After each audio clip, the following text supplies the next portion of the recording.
So my name is Tabea Tshesane. I'm a mother of three, a granny of four. I am, I'm an entrepreneur, so I run a few businesses and I'm also involved in V20. So leadership for me, for the longest time, I thought that it's about techniques. It's about what you learn and you bring to the party and add value. You read books and you come and give it and then you become so professional about it. And my journey about leadership has taught me is that I am the tool for leadership. Leadership is me. There isn't a script about leadership. It's what I use of me to lead people. So it's not about techniques that you've learned, things. You bring yourself to the party. You are the person that leads the people in a particular direction, and you use your own personal strength to do that. You use what you've got to do that. People don't buy into people who are scripted.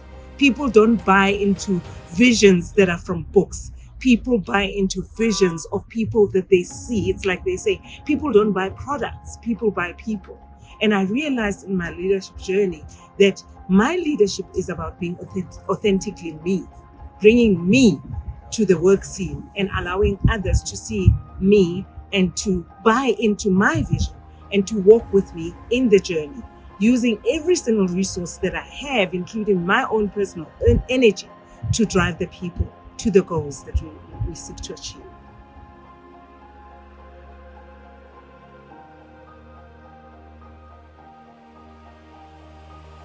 Oh, it's such a freeing time to be where I am, because with age, the pressure is off.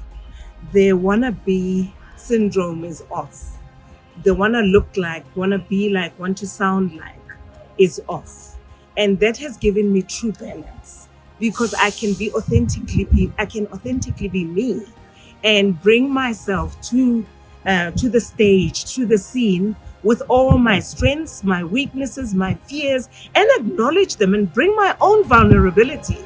Because as leaders, we want to pretend we know everything. We want to pretend we have it all figured, and actually we don't. We figure it out together, and getting to a place where I understand that, and I understand that I'm not the best person in the room, and I should actually look for the best people and bring them in the room to bring the best of me, and to also make the perfect cake with people who have better skills than me, are more intelligent than me. So that for me was the balance that I've got, that I don't need to be the sharpest, I don't need to be the brightest, I can just be me. I'm gifted with this position, and what my giftedness is in who I am. I don't have to try and pretend that I'm something that I'm not. I don't have to pretend as if I know it all. I can be vulnerable. I can ask questions. I can ask for help, and that's good enough.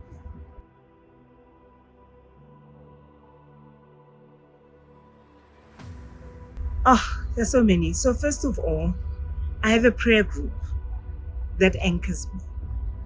So I pray with them every single day. We pray together, and I pray about what I have on my agenda for the day.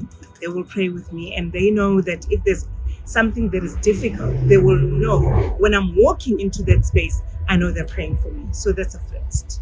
I think the second one is having people that can be critical of me without fearing losing me. So my friends play that role. I've got friends that are not scared to call it what it is. Friends don't feel they have to lie to me. They can be very honest and truthful. And that support enables me to be both vulnerable and to learn from them. And next time to just come and do it better. So my friends are really an important part of me. My family, my kids are just so amazing. So loving. I've got such loving kids that honor me with all my weaknesses and imperfections and all the mistakes that I've made as a parent, and that's great support. And then I have this life that I'm fetching. I'm a hiker. I love hiking. It gives me balance. And I've got a hiking team that is absolutely phenomenal. My hiking partner is here with me. We go everywhere together, and that gives me the balance and the support that I need. So when I walk into the work week, I come from a place of strength, of having experienced. I've smelled the roses for the week. I have breathed deeply. I've loved. I've cried deeply, and I can do that with these people that I've mentioned here. So maybe I should start off by saying that I have a dad who is a slave driver, right? So from childhood, we were told, I remember my dad always said, there is no grave for work. Nobody dies out of working hard, right? And that was the lie that I had to unlearn. You can die. You can die from it. You can die from working so hard, you lose yourself, you become depressed. You don't have time to breathe. You sort of giving and giving and giving, and you get to a place where you give from a point of emptiness. So I've had to unlearn that lie. And I've also had to unlearn the fact that it's not how much time I spend at work. It's the quality of the work that I give from it. So I'm not that person that watches my team as they come into work. What time did you come back? In my environment, you can be 10 minutes late. Nobody's going to ask you why you're late.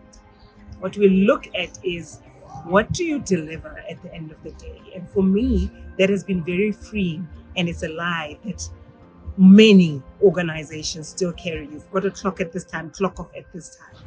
And the lie is, you don't necessarily get quality during that time. You don't necessarily get work. You have people walking around with bottles of water, strolling and not doing anything. And you're satisfied with the hours that you've covered. It's a lie that we must get over. It's about what people deliver and not how much time people spend.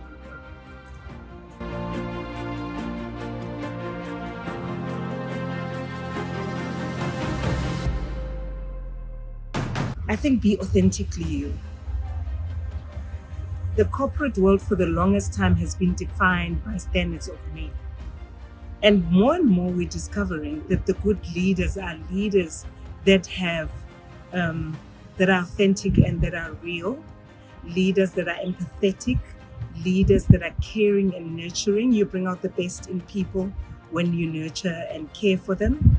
And I think my other message that I have is, I've learned through business, and I've had different business partners, that as women and young women that are aspiring for business, if you enter into a partnership with somebody that you can trust with your life. It's crucial, because when the chips are down, they'll be there. I've got a partner, and it's interesting because, it generally, it would seem like a partnership that would be difficult. But what binds us is the love we have for each other, the common vision that we have, and the common purpose that we have. So do not look at the exterior and forget to look at, can you trust this person? Are they trustworthy? Are they someone that you love to spend time with? We laugh a lot. If you go into business and do business with people that you can laugh with until you cry. People that you can love, deeply. It's not bad for business. It's very good for business to love the people that you work with deeply. So as you grow, don't lose that element of us as women who find it so easy to love and to care. Don't lose that. It will take you further.